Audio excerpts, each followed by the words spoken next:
internetu MMD Média ñoo ngi leen di nuyu di leen ziar tey nag ku gis fi ñu taxaw nii nga xam ne ñoo ngi Folox nag nekk benn village ci biir Mbour askan bi fi yeewoo bëri jafe-jafe yoo xam ne ñoo ngi koy dund ci biir village bi jamono yi ñu weesu nag ñi nga xam ne ñoom ñooy askan bi doon amal ay doxu ñaxtu suuf si nga xam ne nag am neen problème ak ki nga xam ne moom mooy maire bu Mbour yemul foofu fii nag gis neen fi ne yoon yi baaxul waaye tamit ndox moom manqué na fi trop ba ci askan bi fi dëkkee sax pour ñu am ndox ay robinet mbedd moo fi am wala dañu jël ay charrette pour dem uti li nga xam ne nag moom mooy ndox loolu doon coono yi nga xam ne askan bu dëkkee ci biir Falox ñoo ngi koy dund waaye nag bëgg a woo rek ñi nga xam ne ñoom ñooy autorité dëkk bi ñu ñëw jàppale leen ci biir village bi dundun bi mën a changé ci loolu nag dinañ amal waxtaan ak askan bi nga xam ne ñoo yeewoo fii jafe-jafe yi ñu jànkoonte fas yéene leen ko dégtal ci biir chaîne bi waaye nag duñu rate dara rek ci coono yi nga xam ne ñoo ngi koy dund fii bépp jafe-jafe boo xam ne am na fii ci biir village bi dinañ ko waxtaan ak ñoom dañu ànd ak sama caméraman rek ñu dugg ci biir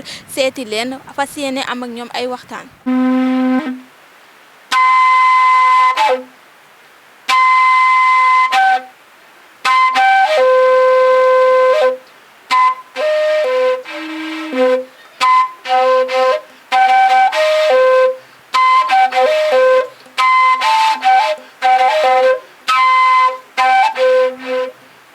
comme niñ leen ko waxee woon sànq ñoo ngi fii biir Falox fas yéene waxtaan ak askan bi nga xam ne ñoo fi yeewoo ci jafe-jafe yi nga xam ne nag dañ koy jànkontré ci loolu nag ñu daje ki nga xam ne moom mooy porte parole yu dëkk bi di woyoo ci turu Mandak Thioye moom nag dañ koy bàyyi mu nuyoog internet yi nga xam ne ñoo ñu seetaan waaye ñu fas yéene tàmbali waxtaan bi ak moom bépp problème boo xam ne rek ñoo ngi koy jànkontré ci biir dëkk bi fas yéene leen cee waxtaan ak moom sëñ bi nuyu naa la. fay naa la Adja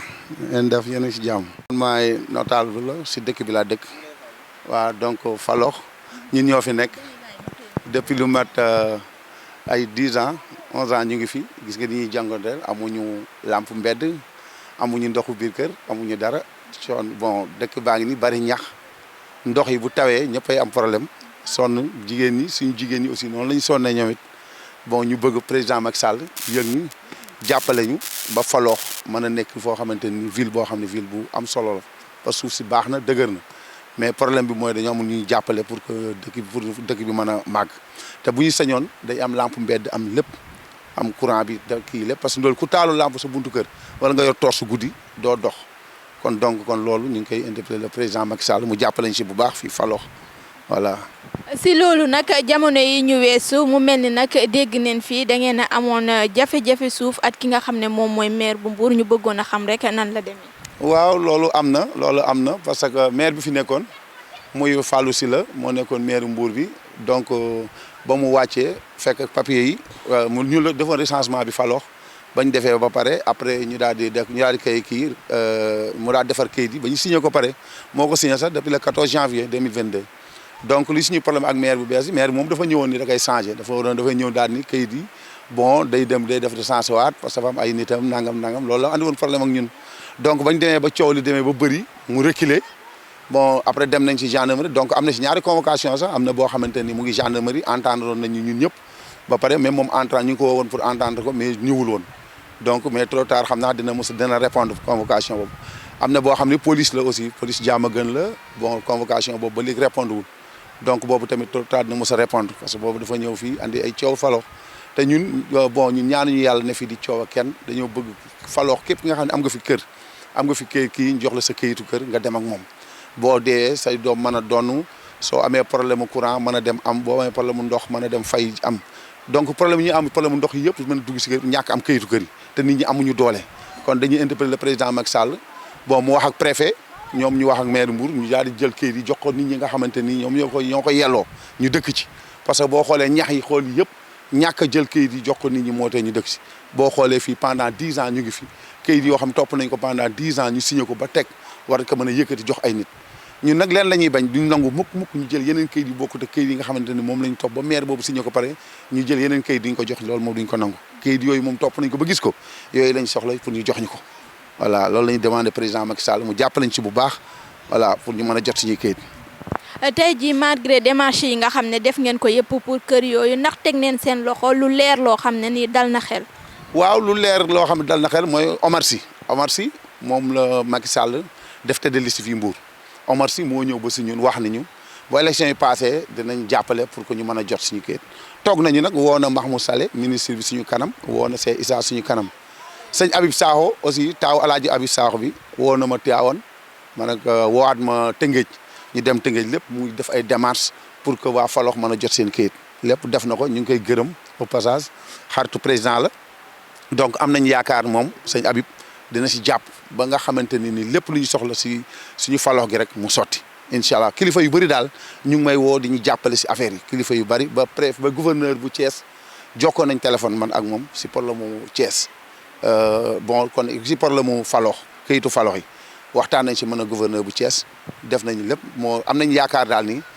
Macky Sall dina woo maire bi ni ko jox leen si kayit yi nga xam ne moom la maire bële mooy sortant bi signé parce que yaakaar nañ état continuité la parce que boo ñëwee fekk tey tali yaa ngi nii tey Macky Sall may nañu mat 11 kilomètres ba ñu mayee 11 kilomètres moom ba Fallou demee ba maire fi nekkee demee ba nga xam dafa daanu moom maire bi fi nga xam ne moo fi nekk tey mu ngi ko continué muy Cheikh Issa mu ngi continué tali kon état continuité la fii kër tubaab bi fii nga xamante ni mu ngi si yoon fii kër yooyu defar nañ ko pare kayit yooyu lañu defaroon kayitu Falokh mais kayit yooyu mu ngi en cours te am nañ yaakaar ni kayit yooyu duñ ko génnee jox ko autorités yi jox ko ay kilifa mu bàyyi ñun ñi nga xamante ne ñun néew gi doole yoo xam ne suñu kayit yi ne Falokh fii ñu soxla ko joxuñu ko am nañ yaakaar loolu xel xalaatu ko sax te ñoo amuñu fitu sax génnee kayit gooyu jox ko kilifa yi ñun néew gi doole ñu seetaan ñu ak suñuy kayit loolu yaakaar nañu daal kayit yooyu dinañ génnandoo yëpp incha allah. comme te yaakaar am na rek dañ naan alhamdulilah mais wàllum tali bi sànq yaa ngi koy wax ne maire sortant bi nga xamee ne moom la ko tàmbali Cheikh Issa bi mu ñëwee daal dinay démarré waat li nga xam ne moom mooy liggéey kon mën neen wax ne ci wàllum yoon moom fii nii yéen a ngi sant yàlla bu baax. waaw non fii moom amuñu tali amuñu dara loolu biir dëkk bi la 11 kilomètres si biir dëkk bi la yem ñun mayuñu tali mayuñu dara raaraan la ñuy dem raaraan bi nag ñu ngi si interpellé Maguette Sène mi nga xamante ni bon xam nañu maire bu baax la te day dimbali ñu ngi koy interpellé ñun waa Falokh mu defaral ñu raaraan bi personnel man daak cooy maa ngi koy woo Maguette Sène mu ñëw defaral Falokh raaraan bi ñu jógee ci tali parce que na xam ni ay njabootam lañu d'accord commune Mbour lañu bokk mais ñun ñëpp Maguette Sène moo njaboote kon courant bi nga xamante ni fexe na ba mu dugg fii ak yëpp nañ fexe tamit mu fexe ba ñu am tali nga xamante ni ku feebar saxaar su poussière beeg yëpp du andi benn problème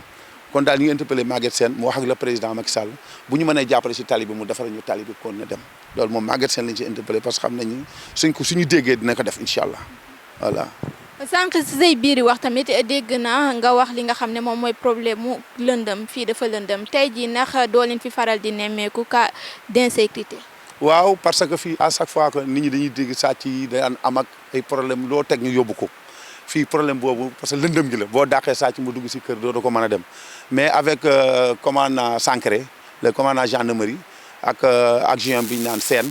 ñoom ñooy def chaque guddi wala chaque une semaine bu ne ñu ñëw seet suñu laaj ni ban problème ngeen am ñu expliqué ko chaque guddi bu nekk ñoom bu ñu bàyyee ba ñu tëdd ñoom ñu nekk ci rang bi wër tali ak seen oto yi ba fajar ñu dem tëddi franchement loolu moom ñu ngi siy interpellé président di nga xamal ni ko franchement commandant Sancré ak Sène ak GM ñu ngi def liggéey bu rafet fii si ñun moom franchement sécurité moom am nañ ko amatuñu problème mu sàcc amatuñu problème mu dara depuis ba mu fi nekkee ba léegi kon donc loolu moom ñu ngi ko si sant loolu moom dañ si sant franchement le commandant gendarmerie Sancré di wax le capitaine gendarmerie mu gën ko jàppale capitaine gendarmerie bu Mbour mu gën a jàppale commandant Sancré parce que liggéey muy def Falokh rafet na trop quoi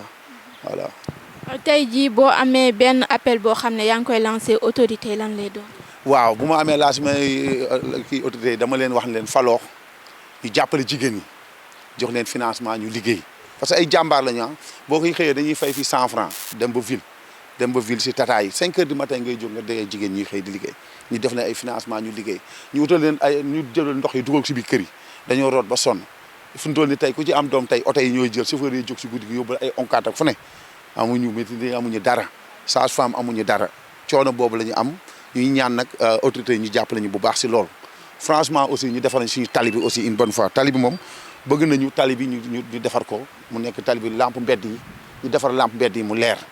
parce que dëkk bi dafa lëndëm trop ñax yi bëri na lépp bëri na mais boo gisee loolu yëpp nag buñ jotoon kayitu kër yi rek nit ñi ku ne di nga mën a defar sa kër lampe yi mën a dugg courant dugg yëpp loolu lépp ñu gàllankoor yëpp mooy kayitu kër yi nga xam ne moom la maire bi téye bañ ñu ko jox mooy yi nga xam ne moom la ancien maire bi signé woon loolu ñu bloqué ba léegi kon donc loolu bu décanter situation Falokh yëpp décanté wu kon nag ñu ngi interpellé le président Macky Sall mu jàppale ñu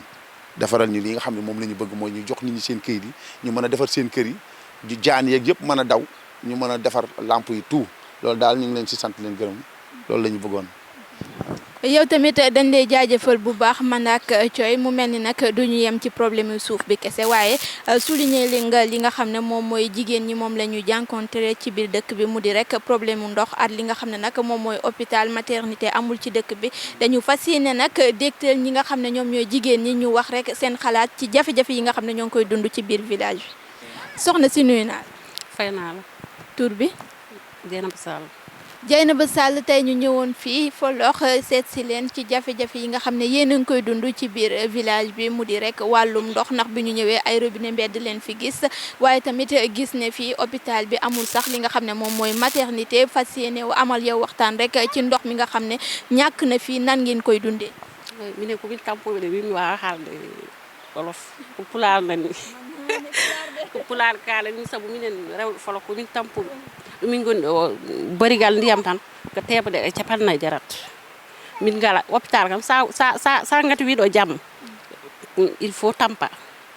galleji ke neni ɗo mahɓe galleji mumen ha paari hay goto hoɗani hen ɗum ɓuuri amin tampin encore kede ndiyam minen ndiyam min tampi hen courant kam ɓinguel ma jamma suusa ɗum sa nelde sa neeli ɗum sa renaki nawete walla gaaño jahe nen ɗo e foof nen ɗo ala fof wonani ɗo ndiyam kam tampina men minen rewɓe Falokh. maman nuyu naa la. waaw maa ngi lay fay. tur bi. Fane Ndiaye. maman Fane Ndiaye ñu gis ne fii Falokh yéen a ngi jànkoonte ay jafe-jafe yu métti mu du rek ñàkkum ndox nan ngeen koy dundee. ñàkkum ndox metti lool nag suñu xëyee suba ba ngoon mënuñoo fexe ba am ndox toujours ñoo ngi jànkoonte ci ndox boo jëndee barigo ndox téeméer rek ñaar fukk nga koy jëndee soo ko amee tey ëllëg doo ko am man mii di wax ak yow damaa yore robinet waaye coono bu dul jeex lañ yore ci robinet bi gën a métti ci ñun nag mooy wàllu hôpital bi ki ko war a ki war a saytu fi hôpital bi daa génn waaye man maa topp si moom hôpital bi ñoo ngi nii amuñu maternité bi am booy am doom fii da ngay duggaat oto dem hôpitalu Sanc wala nga dem ONCAD wala feneen te mbooloo mi nekk fii nekkul sax ci hôpital yi ñuy fekki léegi jafe-jafe bi mooy hôpital bi ndox courant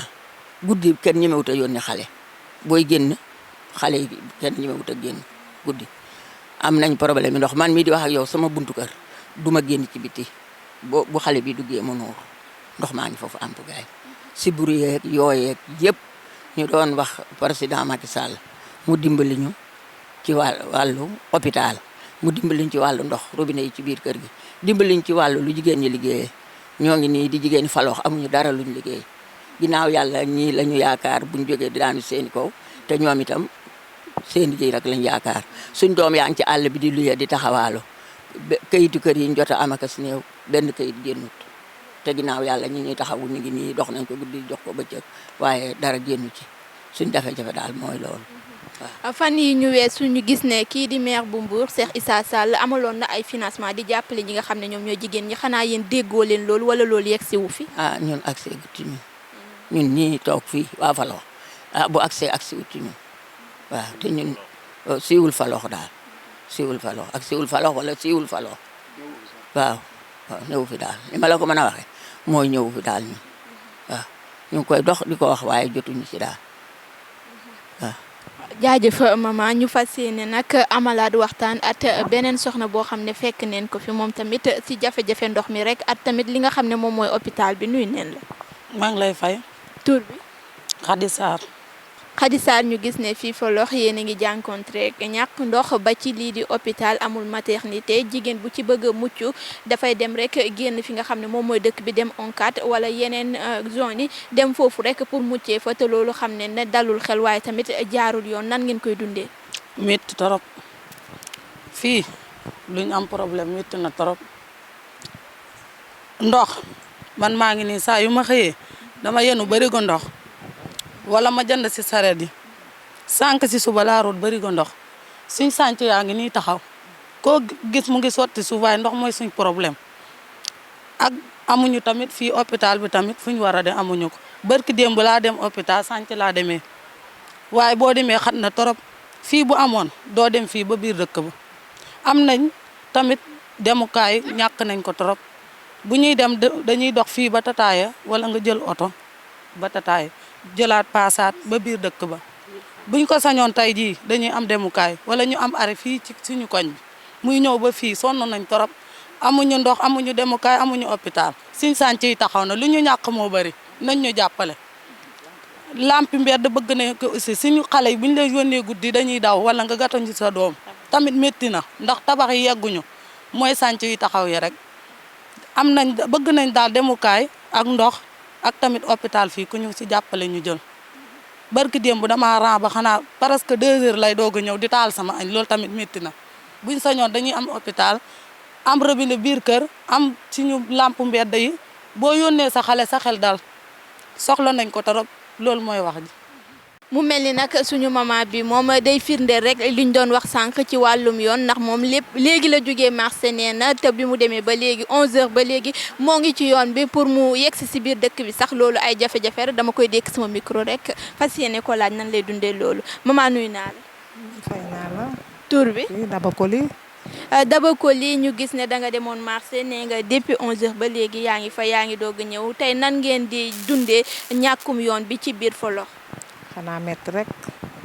ñu dund ko dund bu metti boo xam ne amuñu fenn fuñ ko jooyee parce que gisuñu kenn kuñ ko mën a fajal waaw di ñaan autorité yi nga xam ne ñoom la fi yàlla dëcc ñu jàppale ñu ci yoon yi mu baax ndax man depuis 11h ba tey maa ngi ci yoon wi di ñëw di tëw a egsi parce que doo am lu la indi da nga am difficulté pour egsi fii depuis arrêt Tataaya laa doxee ba fii même sunu doom yi bu ñuy génn di jàngi sax problème la dañuy tardé heure tout le temps parce que amuñu lu leen yóbbu. am ñu leen yóbbu tant que amuñu fi école bu baax boo xam ne xale yi mun nañ faa jànge waaw amuñu école yu doy parce que benn école nga gis lu mat ay élèves fees fa del ay 100 élèves foofu xale naka la fa mun a jànge ba am xam fa dara munta nekk fi ne daal ñu ngi ci coono bu metti boo xam ci souffrance boo xam ne mun ñu ko wax kenn ñu ñaan autorité ñu gersuñu ndax ñun ñoom lañu am waaw amuñu doole sunu doom yi dañoo war a mën a jàngi amuñu école yu doy amuñu yoon yu baax ñi jànge fu sori dañuy tardé heure tout le temps man samay doom ñi ngi jànge ba Saly parce que fii amul école bu baax te sama doom handicapé la am na école yoo xam ne mënu see jàng du n'importe quelle école la mun a jàngi day jóge fii dem ba Saly jàngi tout le temps day tardé école car école bi da koy bàyyi tout le temps te amuñu moyen pour toujours ñu fay transport même booy fay transport sa gisoo oto ba ngay fay transport dafa métti trop ñuy ñaan rek ngeen jàppale ñu te gersuñu dig nañu nag dañoo promettre ñëwagul dig nañu nag dañoo promettre may ñaan lim ñu promettre nag bu mu ci din dara na lépp nekk ndax ñun ñu ngi ci ginnaawam di ko jàppale ñun politique lañ am parce que politique moo la mën a yóbbu fi nga mën a egg ñu ngi ci kawam nag di ko jàppale bu baax a baax ñuy ñaan nag moom lim ñu promettre bu mënta def lépp na def li nga xam ne moo ëpp solo fuuf muy sunu njàngu doom bi tali bi ndox mi courant bi ñun buñ ko amee rek penaar nañ am nañ lépp.